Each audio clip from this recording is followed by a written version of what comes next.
With the latest agriculture news from across the state and nation, it's time for the AgNet News Hour from AgNet West. Here's your host, Sabrina Halvorson.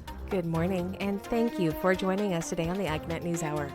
Coming up later, time is running out to submit applications for the trade mission to Colombia. But we start today with another trade mission. Selling more of our U.S. ag products to India is the reason for USDA's trade mission there, which happened earlier this week in New Delhi. CJ Miller has more. India is really looking, and we are as well, to find areas that are win-win agriculture. And that's Alexis Taylor, the Undersecretary for Trade and Foreign Agricultural Affairs for the USDA. India last year reduced tariffs on almonds, apples, chickpeas, lentils, walnuts, as well as blueberries and cranberries, frozen turkey, and high-quality frozen duck destined for high-end hotels and restaurants, really wanting to capitalize on that additional market access for our producers. USDA estimates that these tariff reductions could expand trade by approximately $345 million this year alone in additional exports. Taylor adds that those U.S. ag products would be well suited for India, which is home to more than 1.4 billion people. Exports of U.S. agricultural products to India were nearly $2 billion last year, making India our 13th largest single country export market. One of the things I think we were really excited about is just some of the demographic changes we're seeing that are causing a really rapidly shifting demand for things like increased protein, more variety of products, and high-value food and agricultural products, things that the United States really excel in or can support and complement their existing agricultural sector here in India. The USDA has 4 additional trade missions planned for 2024, with trade trips scheduled for Vancouver, British Columbia in June, Bogota, Colombia in August, Vietnam in mid-September, and Morocco in early December. I'm CJ Miller. In other news, the USDA is working to get healthier foods to consumers. Here's Gary Crawford. Most of us can easily go to our local supermarket and find just about any fresh and healthful food that there is. But in this country today, there are still places where people don't have easy access to fresh, healthy foods, such as fruits and vegetables. However, there is a lot of work going on to change that, work that will also help the farmers who grow those foods. The latest development coming this past week in an announcement from Deputy Agriculture Secretary Social Torres Small, who told reporters, USDA Rural Development and the Reinvestment Fund are announcing the selection of 16 partnerships that will receive more than $40 million in grants under the Healthy Food Financing Initiative Partnerships Program to expand access to nutritious and affordable foods in 20 states and in Washington, D.C. Grants will be used by local organizations to do such things as establishing new local markets and local supply chains and helping local food retailers to offer more fresh produce for their customers. Agriculture Secretary Tom Vilsack says this is just part of a huge effort to give consumers more access to healthful foods and to give local farmers more access to nearby markets, an effort that includes establishing regional food business centers, investing over $300 million in local agricultural marketing initiatives, establishing resources in partnership with states, nearly $700 million invested in states under our regional food system infrastructure effort. We've had local food purchasing agreements where we're creating the opportunity for local opportunities for schools, for food banks to basically sell to a small and mid-sized producer in the region, in the locality, as opposed to large-scale distributors. We're creating farm-to-school commitments across the board. And finally, we've essentially invested billions of dollars in our procurement efforts as we try to deal with the issue of dealing with food insecurity, encouraging those resources that are going into food banks to come from as much as they can from local and regional food producers. So people who live in some of the most remote parts of the country don't have to travel so far from home to find fresh, healthy food. And farmers don't have to ship their products hundreds of miles just to find buyers for those crops. Economists say that our farmers get a much bigger percentage of each dollar that we consumers spend on food when that food is marketed right there in the local area where it's produced. Gary Crawford reporting for the U.S. Department of Agriculture. You're listening to the AgNet News Hour. I'm Sabrina Halvorson. Susan Littlefield has today's National Spotlight. Here's Susan. For the most part this growing season, wheat has avoided two major diseases, but a perfect storm is brewing. Hi, I'm Susan Littlefield.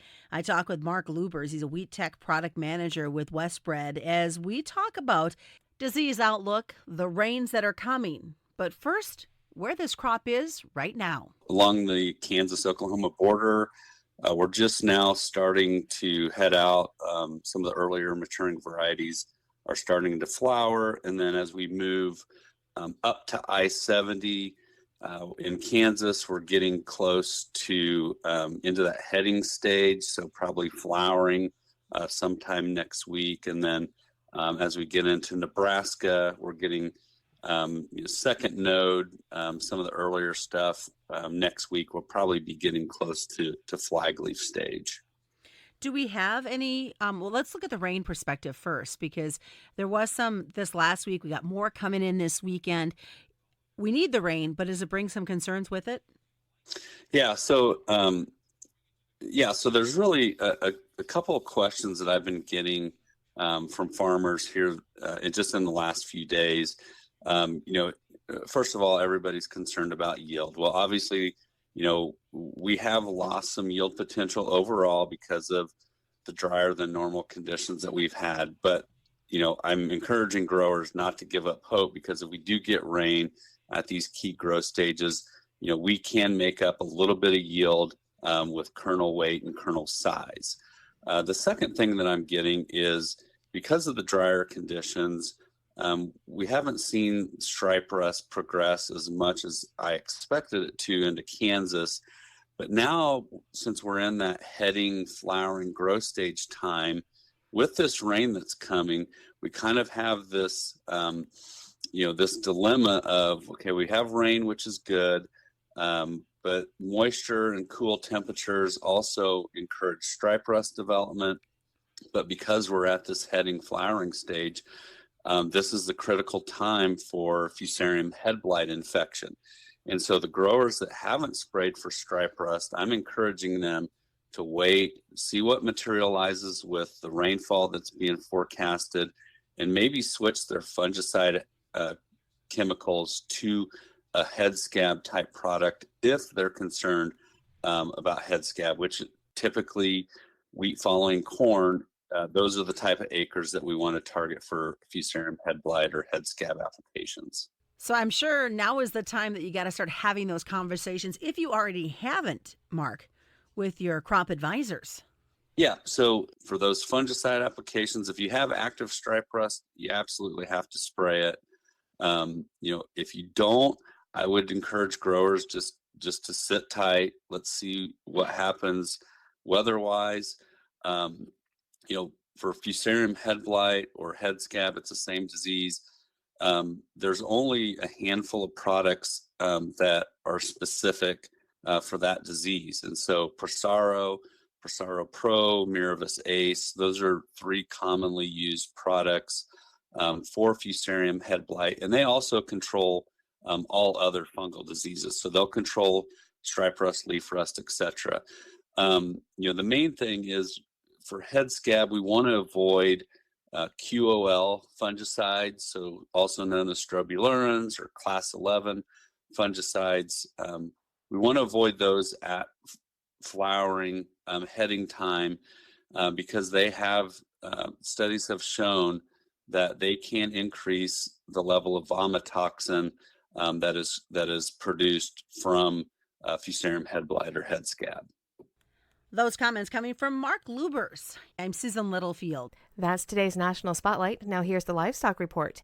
USDA this week announced actions designed to protect our nation's livestock populations from potential H5N1 highly pathogenic avian influenza infection. Rod Bain has more. What is being done to protect our nation's livestock industry from threats of highly pathogenic H5N1 avian influenza? We've come together to announce a series of actions. Agriculture Secretary Tom Vilsack, speaking with reporters Wednesday, said USDA collaboration with the Centers for Disease Control and Food and Drug Administration has led to actions such as a federal order to take effect Monday, requiring mandatory testing for H5N1 for interstate movement of dairy cattle. Also, we're issuing a federal order that will require laboratories and state veterinarians to report to the USDA any cattle that test positive for avian flu or any type of influenza A. The secretary notes the importance of testing due to the emergence of the virus in dairy cattle. Requiring positive test reporting will help USDA better understand this disease, and testing before interstate movement will limit its spread. I'm Rod Bain reporting for the U.S. Department of Agriculture in Washington, D.C. And here's more from the Agriculture Secretary. The mandatory testing for interstate movement of dairy cattle involves prior to interstate movement, dairy cattle will be required to receive a negative test for influenza A virus at an approved National Animal Health Laboratory Network laboratory. Owners of herds in which dairy cows test positive for interstate movement will be required to provide biological information, including animal movement tracing. And dairy cattle that does in fact move interstate will have to adhere to the conditions established by APHIS in the guidance that will be published. These steps will be required beginning Monday, but we will focus primarily and specifically on lactating dairy cattle as we initiate this effort. And the Agriculture Secretary discussed steps in assuring food safety regarding milk, considering the recent cases of H5N1 virus in dairy cattle. Here's Rod Bain once again. Recent cases of highly pathogenic avian influenza in dairy cattle. What does that mean regarding the ability of consumers to safely consume U.S. milk? Based on available information, according to the Food and Drug Administration and Agriculture Secretary Tom Vilsack, our commercial milk supply is safe. The Secretary provided 2 reasons to reporters Wednesday. Pasteurization process works, and 2, convinced that farmers are working with us to divert any and destroy any milk that may be coming from sick cows. Secretary Vilsack also notes a recent example of monitoring, testing, and inspection efforts in food safety. The APHIS, the National Veterinary Services Laboratory, found H5N1 in a lung tissue sample from an asymptomatic cull dairy cow that originated from an affected herd and was sent to slaughter. The cull dairy cow was condemned by USDA's Food Safety Inspection Service during inspection, indicating that the system is working. I'm Rod Bain reporting for the U.S. Department of Agriculture in Washington, D.C. This is the AgNet News Hour. I'm Sabrina Halvorson, and we will be back in just a moment. Welcome back to the AgNet News Hour. I'm Sabrina Halvorson. Coming up in a few moments, we'll have today's This Land of Ours report, but first, more of the day's agriculture news. And with today's AgNet West headlines, here's AgNet West Farm News Director Brian German. The Farm Credit Administration Board has received a quarterly report on agriculture's economic status and the farm credit system's financial performance. The report shows that interest rates are high due to unexpected inflation, but Federal Reserve rate cuts may occur later. Despite stable unemployment and economic growth, agricultural producers face tightening margins with declining cash receipts and persistently high input costs. However, cattle producers are benefiting from strong margins, especially cow-calf operations.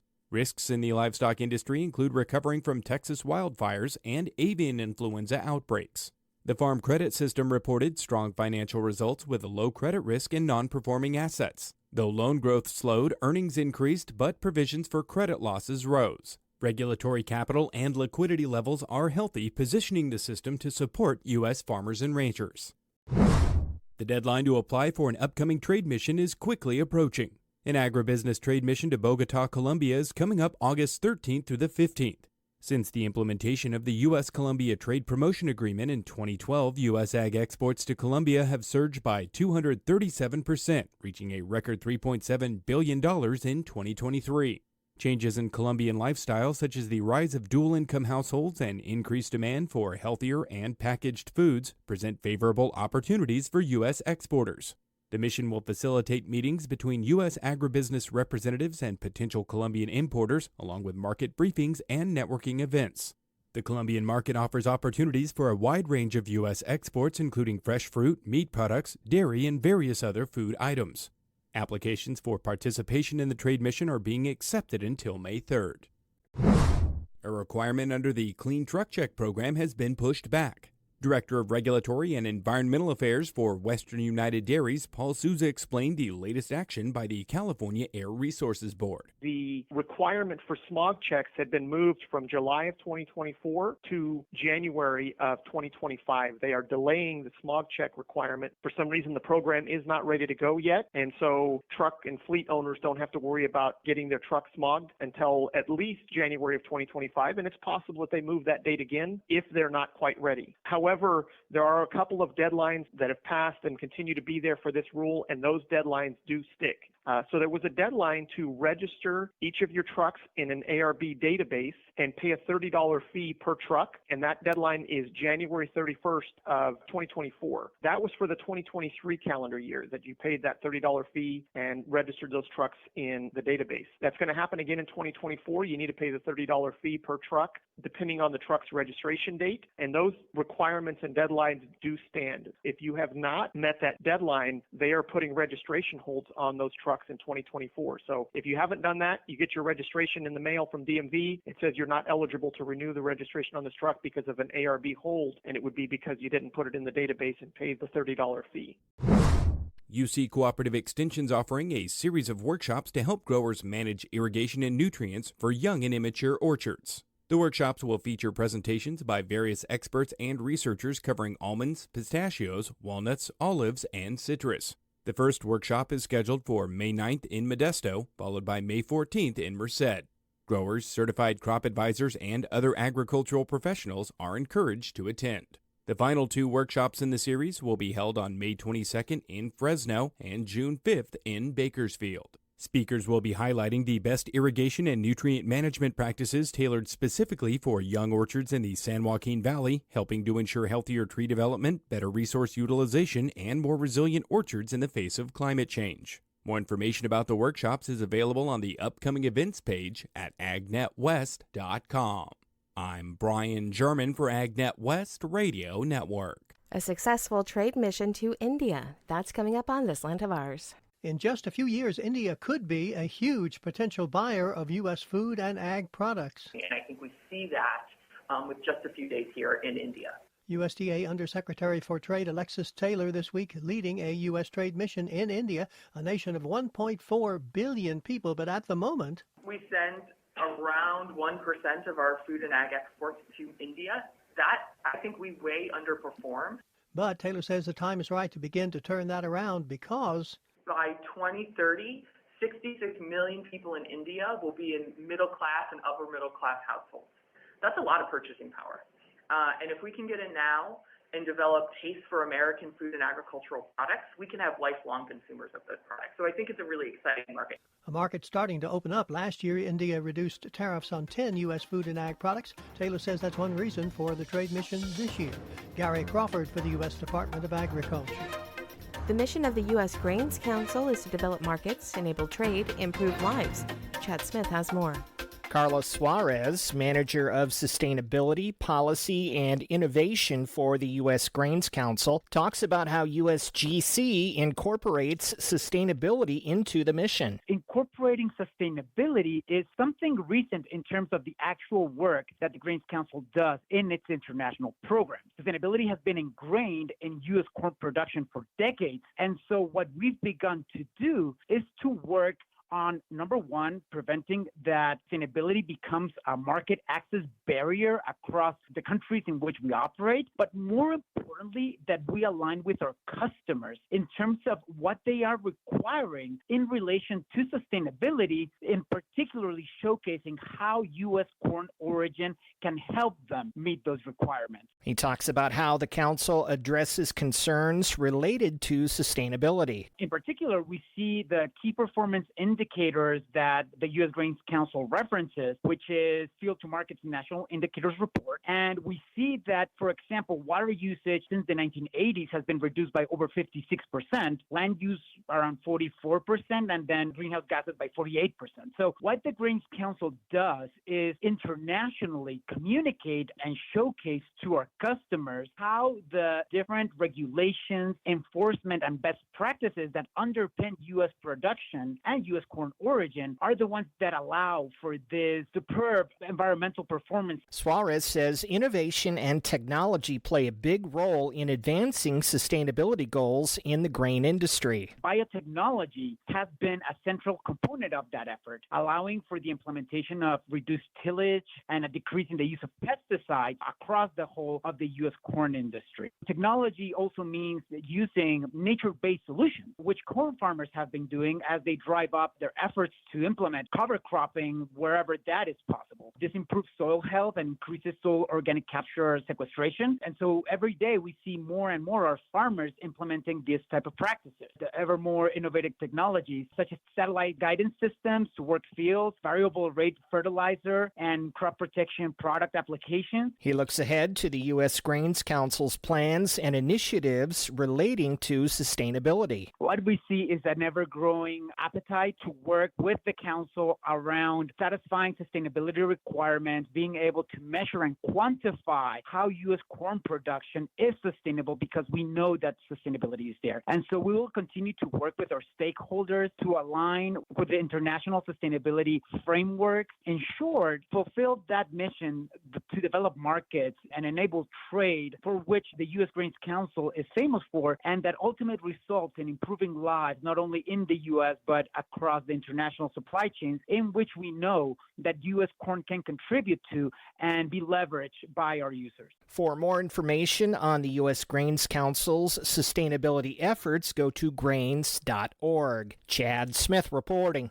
We've been talking a lot about trade today. Well, the U.S. Trade Representative recently provided updates and examples of how agricultural export opportunities are developed and expanded for our nation's food and farm products. Rod Bain reports. Recent visits with lawmakers allowed U.S. Trade Representative Catherine Tai opportunity to discuss our nation's continued efforts to expand farm and food export markets. She starts with efforts being made within the framework of the U.S.-Mexico-Canada Agreement. Separately, through the USMCA, we are actively championing the interests of our farmers and agricultural producers. We have pursued 2 cases now against Canada's dairy tariff rate quota allocation measures, and we are currently in the midst of challenging Mexico's restrictive measures on biotech corn before a panel. We are actively pursuing litigation with Mexico using the tools of the USMCA precisely to address what we consider to be an illegitimate and unscientifically based restriction on our trade in biotech corn to Mexico. Ambassador Tai also acknowledged the importance of building rural economies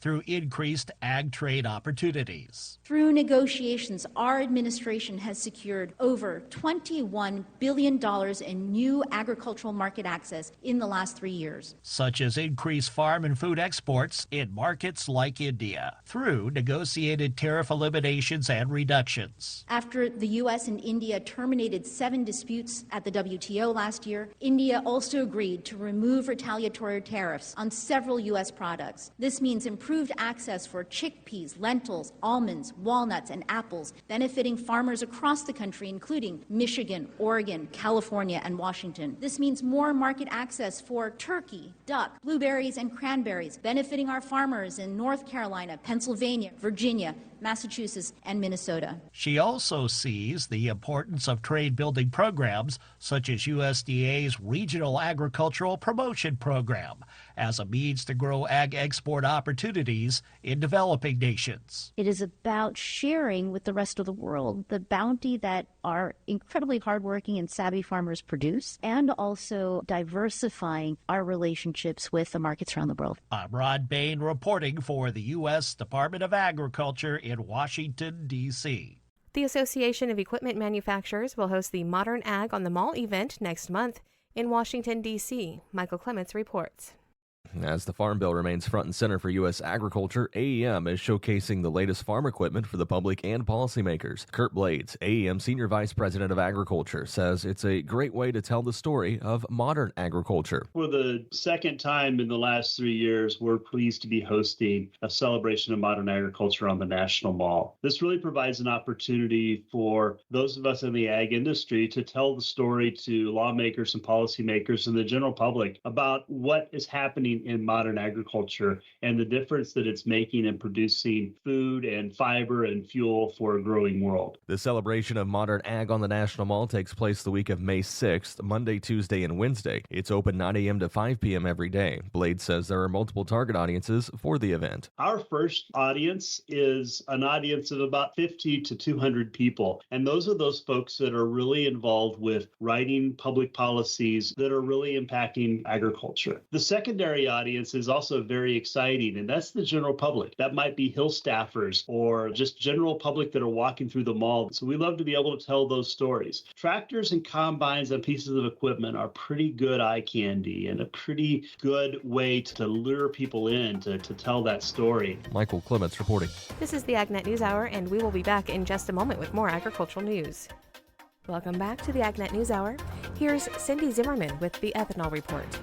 The entire ethanol industry was pleased to see the emergency waiver issued by the Environmental Protection Agency this past week to allow uninterrupted nationwide sales of E15 through the summer.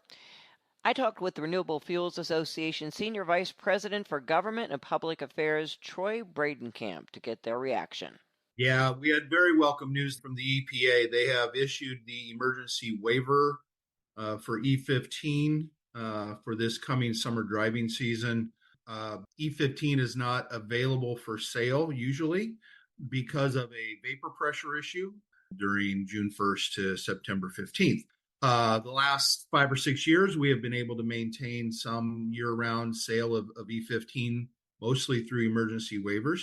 And the Biden administration looked at the criteria that needed to be met and realized that there are issues going on all over the world. The geopolitical unrest continues in Europe. There's obviously situations that are developing in the Middle East, and all of that could lead to a supply issue over this summer. And so they felt that they needed to get a little bit ahead of that, and they issued emergency waivers that would allow for summertime sale of E15 for this summer driving season. So very good news, not only for consumers, because they're going to have access to the lowest cost fuel at the pump, but it's also a good news story because E15 is cleaner burning and all those other things. And it won't disrupt the supply chain by actually having those E15 blends not available this summer. So very much welcome news. Of course, the ultimate goal here, though, is to find a permanent solution to this. While we certainly appreciate the Biden administration's issuance of the summertime waiver, we are certainly seeking some sort of permanent legislative solution that will help resolve this issue long-term for E15 so that we don't have to keep begging and pleading to make sure that E15 does not disappear during the summer. Well, a couple of months ago, we were hoping this might not even be necessary if EPA would approve the petition by 8 states to allow year-round sales of E15. But since that's been delayed until next year, the ethanol industry has been pushing EPA to once again grant these waivers to maintain consistency in the fuel supply for retailers and consumers and the ethanol industry, right? So you are correct. The 8 Midwest states that petitioned the EPA to opt out of the RVP program were granted that, but it was delayed until 2025. And so those 8 states were certainly in need of some kind of an emergency waiver to get through this summer driving season. But also the other 42 states, would not have had access to E15 if there was any being sold within those states. And some of those, you start looking outside of that 8-state area, there's some significant E15 sales going on. And so ironically, we would have probably needed an emergency waiver for the other 42 states, even if those 8 Midwest states had been given this RVP opt-out and had it been effective this summer driving season. So there's just a lot of balls in the air. Again, this all points to the need for permanent legislative resolution to this issue. It's there in a bill that's been introduced not only in the Senate in S-2707, but we're also working to get a bill introduced in the House so that we can permanently and in a forever way, resolve this issue so that consumers have certainty, the industry would have certainty, retailers that are looking to adopt E15 and to install the infrastructure needed to utilize E15, they would have certainty. All of that is what's required, and the federal legislation is what would make that happen. So you're saying if we don't have a permanent solution by next summer, we would have to have waivers again for those other 42 states, or else would that mean they have to have different types of fuel for different areas then? It would make it a challenge. There is no doubt about that, which is why we've been working very closely with the American Petroleum Institute, which is the largest trade organization for oil and gas companies and refineries. They realize that 8-state opt-out is not ideal for them. I think they understand why it was asked for by those 8 states. But you're right, it would require a different base fuel, a lower volatilization fuel to be utilized and be brought into those states during the summer. So again, if you had harmonization across the country by having year-round E15 resolved, then that would be a far better solution and a far better position for our supply chain, so that there isn't disruption or there's no bottlenecks or anything like that. So yes, that's again speaking to the need for a federal legislative fix. All right, well then tell us more about the Nationwide Consumer and Fuel Retailer Choice Act and where we are with that. So we continue to push to make sure that the legislative solution to E15, which is S-2707, the Nationwide Consumer and Fuel Retailer Choice Act, is adopted by Congress as soon as possible. We have run into a little bit of a roadblock in Senator Carper of Delaware. He is chairman of the Senate Environment and Public Works Committee. He has a refinery in his state that is not supportive of getting year-round E15 resolved. And so he has made it clear to us that until that refiner is satisfied with whatever compromise language we might come up with, that he's not going to support it. So that's where we're at. We're trying to work ways around that issue with him. We're trying to make sure that Midwest Democrat colleagues of his are weighing in and are expressing to him the need to get this permanent solution passed and resolved. So that's ongoing. We're hopeful that something will break loose here. It may actually be an end of the year strategy. And now that we have an emergency waiver process in place for this summer driving season, that takes a little bit of the urgency and the pressure off, at least to get it done immediately. But it doesn't resolve the issue long term. So that's why we would be still looking to get something done and to make sure 2707 gets over the finish line. We're also talking to supporters on the House side, because as you know, you need a companion bill over there. And so we're working to try and figure out what that looks like and make sure that we're coordinating with them and they're coordinating with the Senate, so that when and if we can get some kind of a final compromise agreed to by all parties, then it's ready to go and it could be acted upon and passed in a relatively short manner. But in order to get there, you have to do a lot of background information. You got to do some pre-work in order to make that happen. That's the phase that we're in right now. And isn't Senator Carper retiring at the end of the year? Senator Carper is retiring, which is another reason why we were under kind of the false impression that he might actually be willing to compromise more than he has at least indicated so far. He is still pretty dug in for his constituent.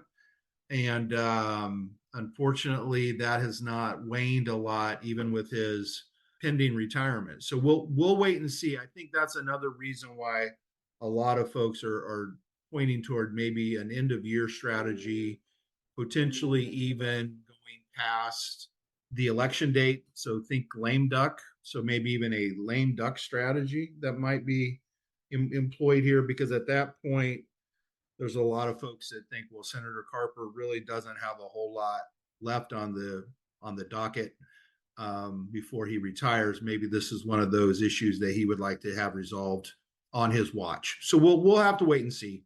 But that's kind of the scenario that we're following right now. Well, on the House side, we did see Representative Nunn from Iowa this past week introduce a bill that I assume is going nowhere at this point, since it was to only allow sales of E15 in those 8 states this summer, since they're going to have them next summer. But as far as the longer term is concerned, are you looking at some of the lawmakers who signed on to that bill as possibly helping out with this effort? Oh, absolutely. And we appreciate Representative Nunn and those that supported that effort, simply because we understand where they're at. They want a permanent solution to this issue as well. They're raising awareness, but at the end of the day, it did only impact those 8 states, or it would only impact those 8 states if it was to be approved, and it's got a very small likelihood of ever getting final passage. But it does speak to the need to get a nationwide permanent solution. And everyone that signed on to that package is supportive of a permanent solution as well. So we appreciate the effort.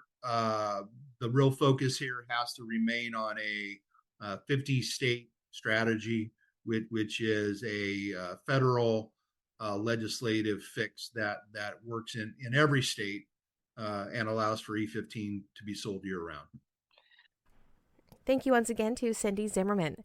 That's today's top agriculture news. I'm Sabrina Halvorson. Thank you for sharing your morning with us. To get more information on the topics you heard today, visit AgNet West online at agnetwest.com. You can also stay connected by following us on our social media at AgNet West on Facebook, Instagram, and Twitter. You can also find our broadcast team of Brian German and Sabrina Halvorson on Facebook and Twitter. Thank you for listening to the AgNet News Hour from AgNet West. AgNet West Radio Network, your primary choice for agriculture news.